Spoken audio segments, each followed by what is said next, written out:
أعوذ بالله من الشيطان الرجيم بسم الله الرحمن الرحيم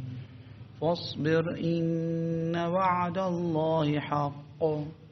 فإما نرينك بعض الذي نعدهم أو نتوفينك فإلينا يرجعون ولقد أرسلنا رسلا من قبلك منهم من قصصنا عليك ومنهم من لم نقصص عليك وما كان لرسول أن يأتي بآية إلا بإذن الله فإذا جاء أمر الله قضي بالحق وخسر هنالك المبطلون इन लाइ ए पैगंबर सल्लल्लाहु अलैहि वसल्लम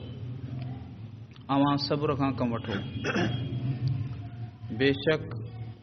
यकीन करियो त अल्लाह ताला जो वाइदो सचो आहे सो जंहिं अज़ाब जो असां इन्हनि काफ़रनि सां वाइदो कयो आहे या जंहिं अज़ाब जो खां असां इन्हनि काफ़रनि खे ॾेजारियूं पिया उन मां चाहियूं त कुझु तव्हांखे तव्हांजी ज़िंदगी में ॾेखारियूं या तव्हांखे घुराए वठूं खणी वठूं बहर सूरत हर सूरत में इन्हनि सभिनी खे असांजे तरफ़ ई मोटायो वेंदो बेशक असां तव्हां खां पहिरीं उन्हनि मां ई घणेई रसूल मोकिलिया उन्हनि मां कुझु जा किस्सा असां तव्हांखे बयानु कया ऐं कुझु जा किस्सा असां तव्हांखे बयानु न कया ऐं कंहिं बि रसूल जे लाइ कंहिं बि रसूल खे इहो इख़्तियार नाहे त हू अल्लाह ताला जे हुक्म खां सवा को मौजज़ो आणे सो जॾहिं अल्लाह जो हुकुम ईंदो त हक़ सां फ़ैसिलो थी वेंदो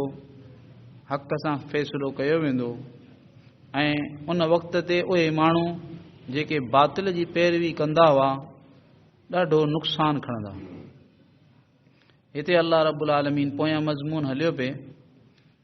त काफ़िरनि खे ख़िताब हो उन्हनि खे ॿुधायो वियो त तव्हां जूं जेके तव्हांजा करतूत हुआ उन्हनि जे करे तव्हांखे जहन्नम जी सज़ा मिले पई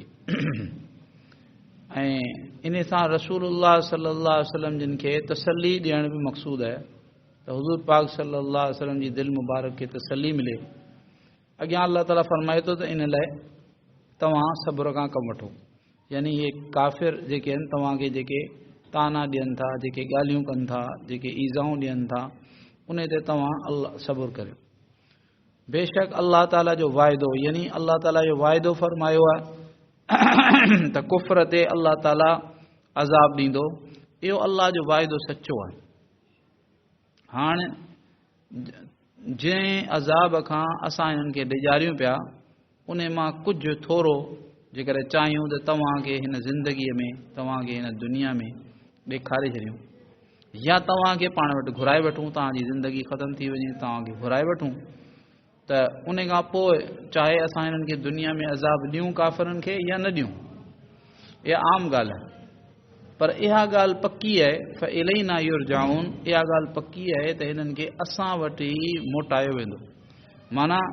आख़िरत जो अज़ाब कुफ्र ते यक़ीनी आहे दुनिया में बि अंदेशो आहे दुनिया में बि अंदेशो आहे त दुनिया में बि उन्हनि खे अज़ाब अचे पर उहो यक़ीनी कोन्हे अचे न अचे अल्लाह चाहींदो त अची ईंदो अज़ाब कुफ्र ते दुनिया में ऐं अल्लाह चाहींदो त कोन ईंदो पर मरण खां पोइ आख़िरत में जेको आहे उहो कुफ्र ते अज़ाब अल्लाह जो इहो पकी ॻाल्हि आहे यक़ीनी ॻाल्हि वलक़द अरसलना रुसुलन अल्लाह ताला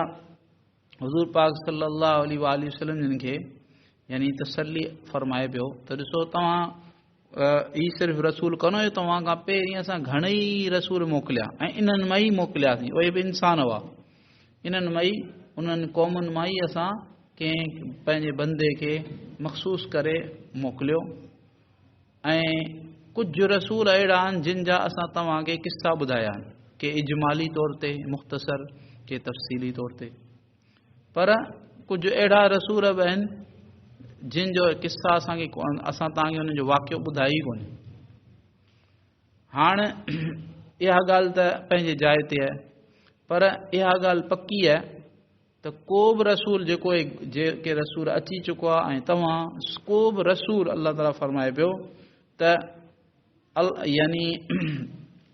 अल्लाह पाक जे हुकुम खां सवा को मौजूदो नथो ॾेखारे सघे। असल में छा हो जो मक्कतुल मुकरमा ज़ात अल्लाह शरफ़ आहे, उन जा जेके काफ़िर हुआ उन ज़माने में, उहे हुज़ूर पाक सल्लल्लाहु अलैहि वसल्लम खां नयूं ॻाल्हियूं घुरंदा हुआ, नयूं ॻाल्हियूं मुतालबा कंदा। केॾी महिल चवंदा त यानी ऊंधा सूंधा सवाल मञण जी नियत सां न, केॾी महिल चवंदा सफ़ा पहाड़ खे सोनू करे ॾेखार, केॾी महिल चवंदा त जेको त हीउ मक्का मुकरमा जा जेके पहाड़ आहिनि उन्हनि खे हटाए हिते नहरूं जारी करे ॾेखार, पोइ तोखे मञूं। त हुज़ूर पाक सल्लल्लाहु अलैहि वसल्लम जिन जा हूअं त घणेई मौजिज़ा, एतिरा मौजिज़ा अल्लाह ताला कंहिं बि पंहिंजे नबीअ खे अलैहिस्सलाम खे कोन ॾिना जेतिरा अल्लाह ताला हुज़ूर पाक सल्लल्लाहु अलैहि वसल्लम खे ॾिना। उहे सभु ॾिसंदा हुआ पर मञण जी नियत ई कान हुई, उन करे जेको कोन मञीदा। हाणे वरी नयूं ॻाल्हियूं कंदा त हीअं करे ॾेखार। त हुज़ूर पाक सल्लल्लाहु अलैहि वसल्लम खे साफ़ जवाबु सेखारे वियो त तव्हां हुननि खे चओ त को बि रसूल अल्लाह जे हुकुम खां सवा मौजूदो नथो आणे सघे। रसूल पंहिंजी मर्ज़ीअ सां थोरी थो मौजूदो ज़ाहिर करे। रसूल जेको आहे उहो त अल्लाह जो हिकिड़ो बंदो आहे। अल्लाह रब्बुल आलमीन जे हुकुम खां सवा, अल्लाह पाक जे इजाज़त ऐं इरादे खां सवा का मौजूदो ज़ाहिर कोन थो करे सघे। मौजूदो ॾेखारण वारी ज़ात हक़ीक़त में अल्लाह पाक जी ज़ात आहे। हा, ज़ाहिर थिए थो उन माण्हूअ जे हथ ते जंहिं सची नबूअत जी दावा कई आहे त अल्लाह पाक जे हुकुम सां मौजूदो थींदो। हाणे अल्लाह रब्बुल आलमीन तव्हां जूं जेके ईअं ऊंधा सूंधा जेके सवाल आहिनि ऐं जेके तव्हां इन नियत सां मञण जे नियत सां ई कोन्हनि, रुगो ठलो रुगो ॾिसण जे नियत सां, त इन ते अल्लाह ताला जेको आहे सो हुकुम ई कोन थो करे अल्लाह जो त यानी मौजूदो थिए। जॾहिं अल्लाह जो हुकुम कोन थो थिए ऐं अल्लाह जे हुकुम खां सवा को बि रसूल जेको आहे मौजूदो ॾेखारे कोन थो सघे, त माना आउं बि तव्हांखे कोन थो ॾेखारे सघां, वञो। साफ़ जवाबु ॾेई छॾियो। बाक़ी इहा ॻाल्हि पकी आहे त जेॾी महिल अल्लाह जो हुकुम ईंदो, माना अज़ाब जो, पोइ दुनिया में अचे या आख़िरत में अचे, त ओॾी महिल जेको आहे हक़ जो फ़ैसिलो कयो वेंदो। सच हक़ वारा माण्हू जेके आहिनि उहे कामयाबु थींदा ऐं जेके बातिल परस्त हुआ, जेके कुफ्र ते हलंदड़ हुआ, कुफ्र जे पोयां हलंदड़ हुआ, उहे सख़्तु छियो ऐं सख़्तु नुक़सान खणंदा। इहा पकी ठकी ॻाल्हि आहे। अल्लाह रब्बुल आलमीन पाण सभिनी खे सही सम्झ ऐं सही अमल जी तौफ़ीक़ अता फ़रमाए। या रहमर राहिमीन, या रहमर राहिमीन, या रहमर राहिमीन, या ज़ल जलालि वल इकराम, या ज़ल जलालि वल इकराम, या ज़ल जलालि वल इकराम। अल्लाहुम्मा सल्लि अला सय्यिदिना मुहम्मद व अला आलि मुहम्मद कमा सल्लैता अला इब्राहीम व अला आलि इब्राहीम इन्नका हमीदुम मजीद। अल्लाहुम्मा बारिक अला मुहम्मद व अला आलि मुहम्मद कमा बारकता अला इब्राहीम व अला आलि इब्राहीम इन्नका हमीदुम मजीद। रब्बना ज़लमना अनफुसना व इन लम तग़फिर लना व तरहमना लनकूनन्न मिनल ख़ासिरीन। रब्बना आतिना फ़िद दुनिया हसनह व फ़िल आखिरति हसनह व क़िना अज़ाबन नार। सुब्हान रब्बिक रब्बिल इज़्ज़ति अम्मा यसिफ़ून व सलामुन अलल मुरसलीन वल्हम्दुलिल्लाहि रब्बिल आलमीन। सुब्हानक अल्लाहुम्मा व बिहम्दिक व नशहदु अन ला इलाहा इल्ला अंत नस्तग़फिरुका व नतूबु इलैक, नस्तग़फिरुका व नतूबु इलैक, नस्तग़फिरुका व नतूबु इलैक। व सल्लल्लाहु तआला अला हबीबिही मुहम्मद व अला आलिहि व अस्हाबिहि व बारिक व सल्लिम।